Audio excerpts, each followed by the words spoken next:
Hello, friends. On October 7th, a certain bald dwarf with a god complex had a birthday. Let's take a look at a touching little birthday message from a humanitarian aid volunteer.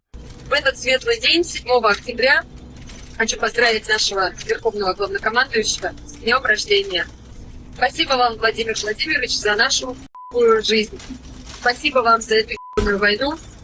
Спасибо вам за командиров, которым насрать на всех. Спасибо вам за все.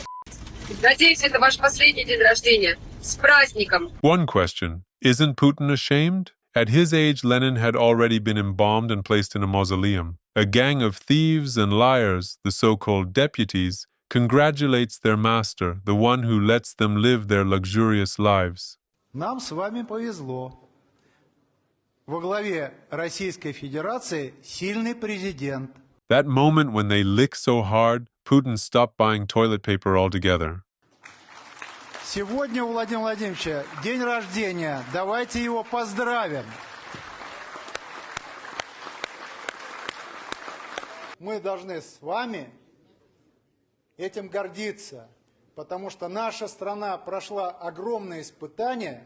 Your biggest trials are still ahead, like figuring out how to fall asleep in a prison cell once you're all locked up for what you've done to the country. Только с избранием Владимира Владимировича Путина она обрела себя, встала с колен.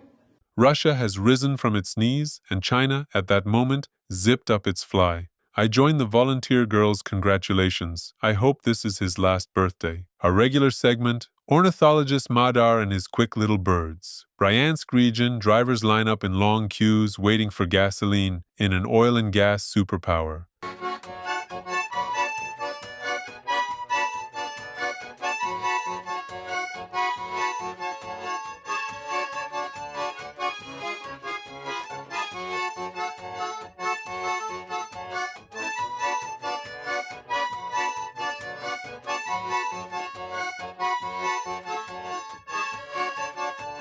There's no fuel shortage in the country, say the authorities. Meanwhile, drivers show that due to fuel restrictions, gas stations have started selling gasoline diluted with cow urine, which is now destroying fuel pumps in their cars. Вот такой вот бензин попался на заправке.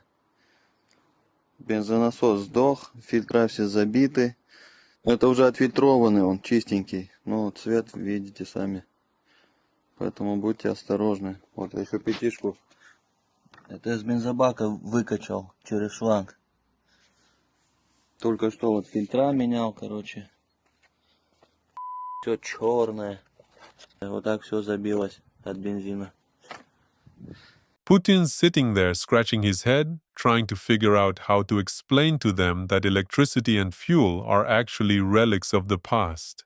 Looks like a new annual segment. Exchanging gifts, location, Yakutia. In the town of Pokrovsk, the local mayor declared October 7th to 9th as days of mourning. Why? A plane arrived carrying dead soldiers, sent to die by none other than the birthday boy himself, Vladimir Putin.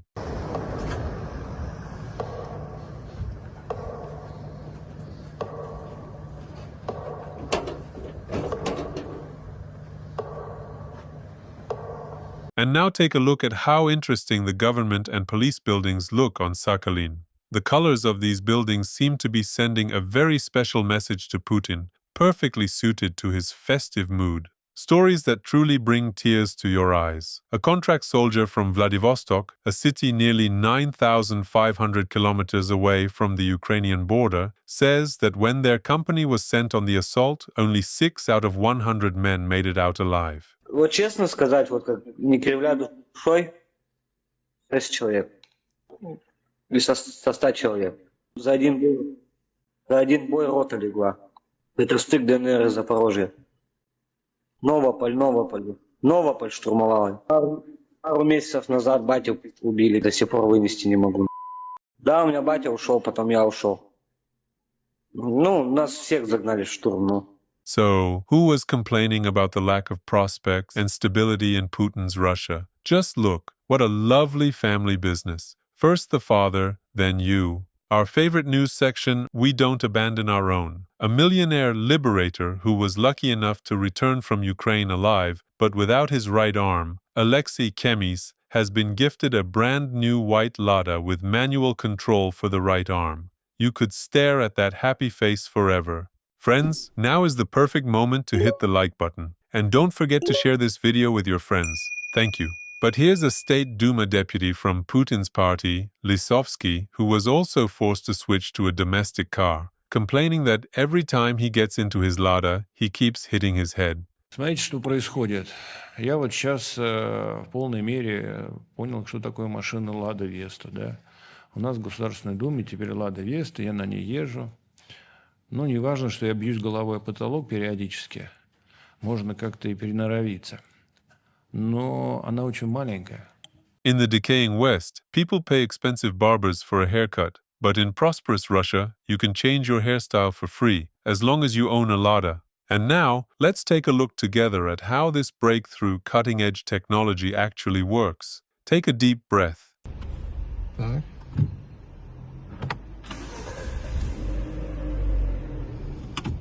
Опа. Видели, как говорится, фокус. Просто блокируется. Если она блокируется вот так вот, просто от перезавода, она однажды заблокируется просто на ходу, потому что там сбой электроники случится или еще что-то. Да Жигули, она даже ошибки не выдает. The steering wheel locks up while driving? No, that can't be. Otherwise, that would put drivers in danger. And Putin, as Russia's greatest humanist, would never allow that, right? Когда вам говорят, что перезведи машину на ходу, попробуй перезведи машину на ходу, она не перезведется, она на драйве не перезведется. Вот, видите, у меня машина поехала вправо туда, и все. Я выключаю кнопку, она едет. Ее невозможно перевести на ходу, я вообще не знаю, как там этот советовали. Вот Веста, 24 года, комплектация техно. Заблокировался руль. Все, я показывал, как это происходит. Yes, my friend, we've all understood how that happens. But the main question is, how do we get every State Duma deputy put into one of those? I think that would make an excellent birthday present for Putin. You wanted millions off other people's pain? Fine. Lie down and sleep it off in the bushes. Another one of those liberators came back from Ukraine alive, and now he's sleeping on the streets. Скажи, пожалуйста, у меня к тебе вопрос. Вот как ты живешь? Что в твоей жизни произошло? Почему ты здесь? 3 года служил в штурмах. Вот получаю пенсию 8200. Очень маленькую. А сплю вот тут вот в кустах. Вот. Нет жилья? Нету жилья. Сплю на улице, да, вот так вот. Remember the old liberator's commandment, don't bomb and you won't be bombed.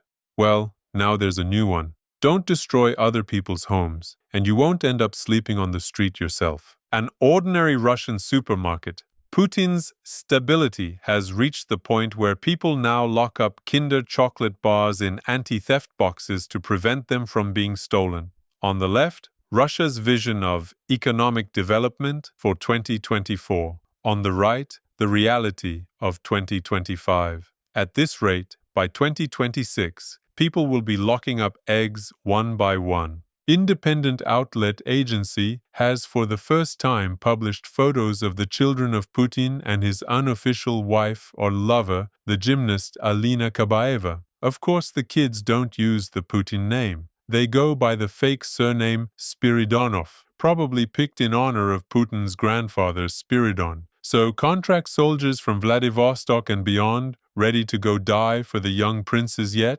Friends, making content on YouTube is getting harder every day because of blocks and restrictions. But thanks to your support, this channel keeps going. I also want to say a huge thank you to everyone who keeps supporting the channel with one-time donations in the YouTube comments. You're the best. But if you can, please consider doing it through Patreon or buy me a coffee instead. That way, your support reaches me much more directly. YouTube takes a 30% cut, while those platforms only take around 10%. Plus, you get extra perks. For example, with a Patreon subscription starting at just $3 per month, you get early access to new videos and exclusive content not available anywhere else, like the raw, unfiltered testimony of a Russian paratrooper dragged into the invasion of Ukraine without warning or choice. He exposes the chaos, corruption, and cruelty inside the army, and how telling the truth made him a target of the FSB. Also, a rare interview with Putin's former wife, Lyudmila, from the 2002 book Vladimir Putin, The Road to Power. Right after its release, the book was banned and wiped from the internet.